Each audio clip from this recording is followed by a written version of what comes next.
What's going on, and welcome back to another less than 5 minute gear review. And in this video we're going to be going over the Body Armor Vent retrofit kits. Now I do have the Gen 1 systems here, which is the air filled system, and I have the Gen 2 or the ice system, which is the foam filled system. So if this is your first time seeing what these are, we'll do a little bit of an overview. I will talk about what they do, how they're configured, how they're set up, and then talk a little bit about my opinion when it comes to these two systems, which one I prefer, and then talk a little bit about the setup and configuration of these on your plate carrier. So with that, I'm going to dive right into it. When it comes to the Gen 1 and the Gen 2, these are both designed to be able to help ventilate your plate carrier and keep you cool.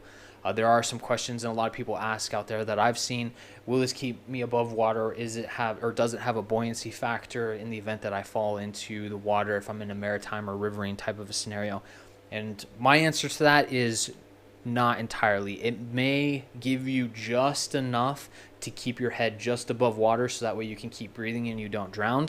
But by no means do I think this is a life preservation device, and I don't think this is going to save you with all of your kit on and all of that weight between your plate carrier, your body weight, all of your equipment, and your gun.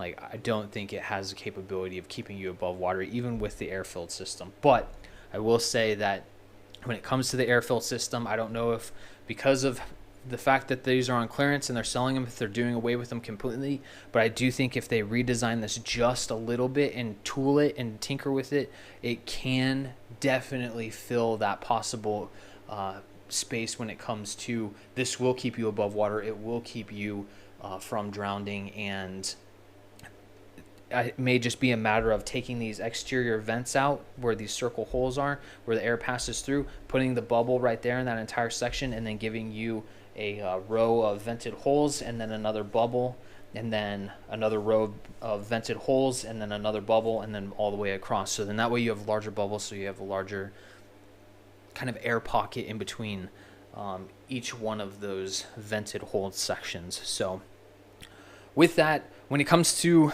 the actual setup of these things and how they're a little bit different, the Gen 1 system is more of a kind of waterproof nylon. The Gen 2 is more of, yeah, it's still water repellent, but it does feel a little bit more foamy and a little bit more water absorbent. The back sides of these are both the exact same. You do have Velcro on the back side, so whether you want to throw this on a plate carrier that has Velcro integrated into the system, or you use the Velcro that it comes with and Velcro it onto the plate carrier, you do have that option. When it comes to the Gen 1 versus the Gen 2, the Gen 2s don't have the air port on it or the connection point to fill it up. It comes pre-sealed, pre-set up, so you don't have to worry about it. Where the Gen 1s, you have a clear side and a black side. The clear side is your pump-up side, and then the black side is your deflating side. So you just plug that into the bottom of the Body Armor vent, pump this guy up, and then once it's pumped up, it'll have a little bit more of a rigid structure, and you'll be able to feel those air bubbles and see where they give it that form and figure to where when it's set up like this, it's not going to bend as easily, where if it's deflated, I mean, you can twist this and bend this and fold it in any direction. So you do have that to consider when playing around with these systems and determining which one you want to get. And like I said, the Gen 1 is that air-filled system. The Gen 2 does come pre-set up and configured. And like you can see, you have your foam sections. From what they say on their website, yeah, it does still have air in there, but there is foam in that entire system. So how their proprietary system of how they set these up is integrated into that Gen 2.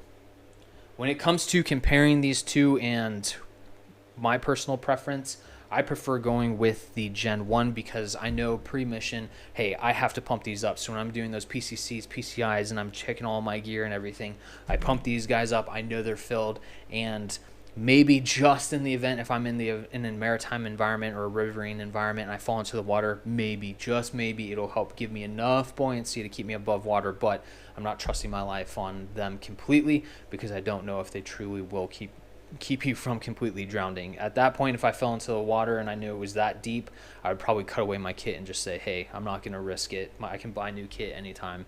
So, but with that, I do prefer the Gen 1s because I do know that the systems are set up, they're good to go.